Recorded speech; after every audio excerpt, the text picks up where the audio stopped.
Ito na, nagalit na sa akin si Marlica. Senator Ronald Bato de la Rosa, si Marcos Bangag ang subject, hindi ako at si Morales. My God, magtatanong na ba ako na nabayaran ka ni Lisa? How irresponsible media personality. We are trying our best here to come up with the truth and nothing but the truth. Wala tayong pinapanigan. Ngayon, pati ako, tinitira na ni Marlica. Marlica, punta ka dito para pakinggan ka namin. Hindi yung gagamitin mo yung power of the media para siraan ako. Very responsible naman yan.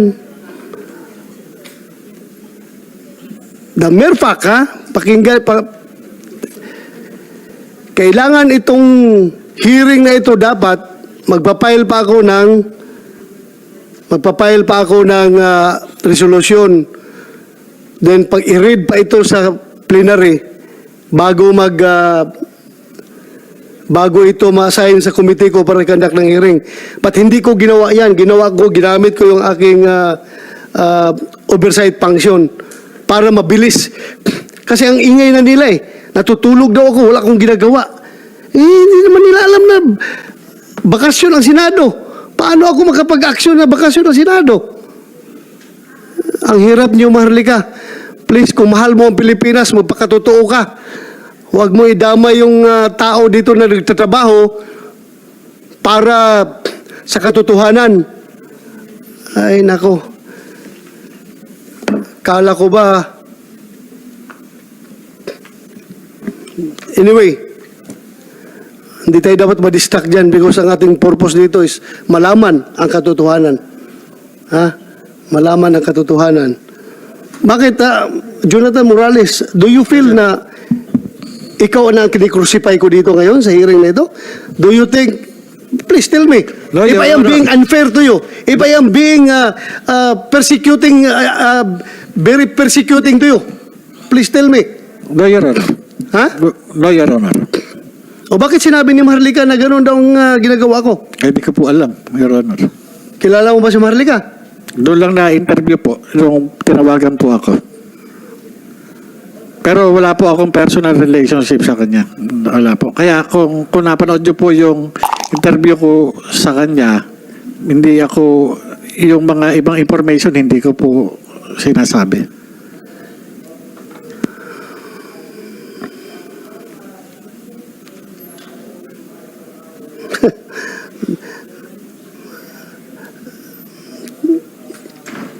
Marlica, tingnan mo.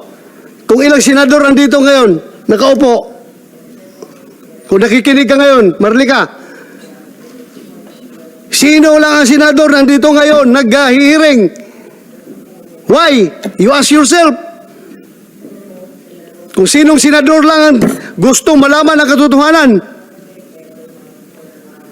God damn. I know you're monitoring right now. Kung mahilig ka mang baboy sa ibang tao, huwag mo kong isamang babuyin dahil hindi ako tatahimik dyan sa ginagawa mo. Nababayaran ako ni Lisa Marcos? How dare you? How dare you? Do you think may presyo yung mukha ko?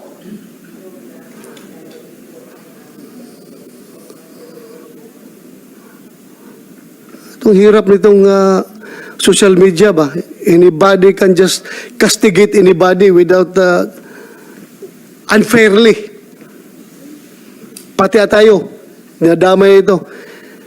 Kung gusto kong pagtakpan si Presidente Marcos, dapat hindi na ako nag-hearing dito, Marlica. Hindi na ako nag-hearing dito. Kung gusto mong nabayaran ako ni First Lady, wala na. Hindi ko na ito ginandak ng hearing. But my God, we are talking about the future of the Philippines. Future ng Filipino people. Drugs ito. Kaya ako nag-hearing. At huwag mo akong i-accuse ng mga ganun. God damn. My God.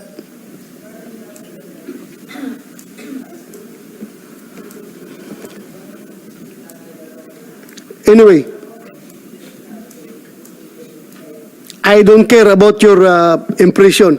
I'm here to do my duty as the chairman of the Senate Committee on Dangerous Drugs. Kung sinasabi mo na bayaran or na-influence ako, no! Nobody can influence me. This committee is independent and it can use its power. Lahat ng power ng committee na ito para malaman ang katotohanan.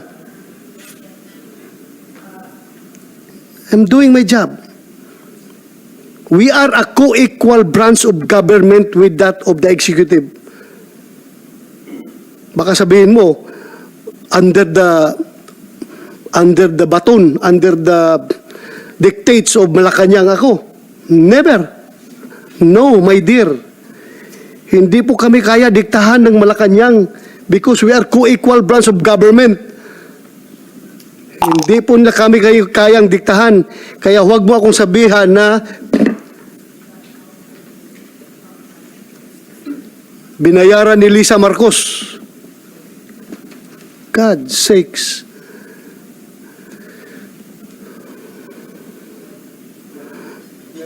Hindi mo lang alam kung ilang gira dinaanan ko. Wala po akong inatras ang gira. Hindi po ako umatras sa laban.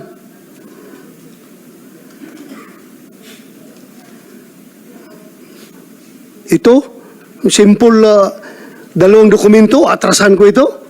Ano ka? Hello?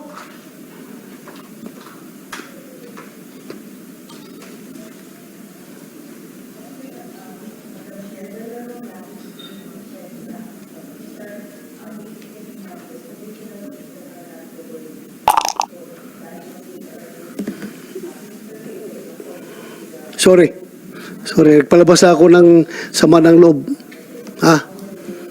Sorry kung apektado kayo. I'm doing the best of within the best of my ability na magampanan ko yung papel ko dito. Na walang kinikilingan, na walang pinapaboran. Hindi po ako pwedeng diktahan kahit sino man. Kung may makapagdikta man sa akin, ang asawa ko lang siguro. Kasi under desire ako. Pero yung ibang tao dyan, never ako magpadikta. It's very unfair. Kinabukasan ng Pilipinas sa pinag-usapan natin dito, ha? Kaya, dapat walang personalan.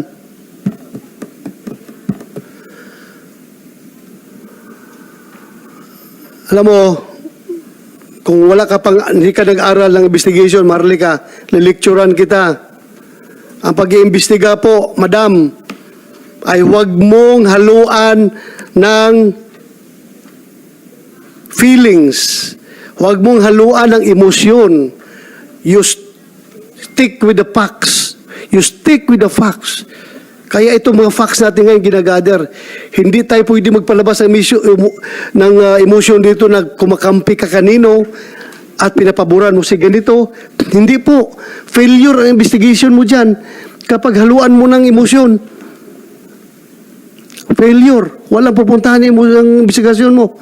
Kaya facts ang hinahanap natin dito. Galit ka pala kung tinatanggap ko yung facts na binibigay ng PDEA sa akin. Gusto mo lang yung facts ni Jonathan Jonathan Morales lang tatanggapin ko. So anong klase investigasyon yan? One-sided. God damn. Huwag mo kong turuan sa investigasyon dahil nag-retire ako. Baka hindi mo alam na top-notcher ako sa FBI National Academy. Pagdating sa investigasyon, hindi mo lang alam, madam.